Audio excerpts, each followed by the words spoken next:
یہ کا دور حکومت 1969 سے 1971۔ 1965 کے عام انتخابات میں مادر ملت فاطمہ جناح کی شکست و تاشقند میں صدر ایوب خان اور لال بہادر شاستری کے درمیان ہونے والے معاہدہ تاشقند کو پاکستانی عوام نے قبول نہ کیا، جس کے نتیجے میں عوام میں صدر ایوب خان کے خلاف نفرت پیدا ہونے لگی۔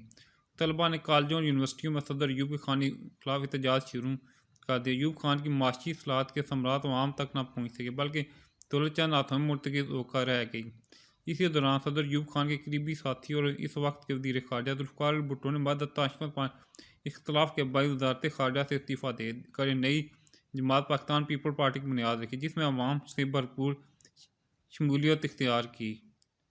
حالات پر قابو پانے کے لیے صدر ایوب نے مارچ 1969 میں تمام سیاسی قائدین کی ایک گول میز کانفرنس بلائی تاکہ ملک میں سیاسی مسائل کا حل نکالا جا سکے، لیکن یہ کوشش بھی ناکام ہو گئی۔ آخر کار رائے کے دباؤ کے تحت صدر ایوب خان نے اپنے عہدے سے استعفیٰ دے دیا اور اس کے بعد فوج کے سربراہ جنرل یحییٰ خان نے 25 مارچ 1969 کو ملک میں مارشل لاء لگا کر حکومت سنبھال لی۔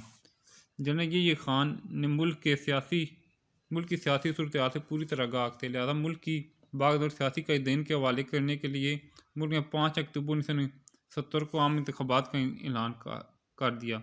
جنرل یحییٰ خان کے مارشل لاء لگاتے ہی 1962 کا آئین ختم کر دیا گیا۔ نئی حکومت تشکیل تک جنرل یحییٰ خان نے تمام سیاسی قائدین کی مشاورت سے ایک عبوری آئین بنایا جس کو لیگل فریم ورک آرڈر 1970 کا نام دیا۔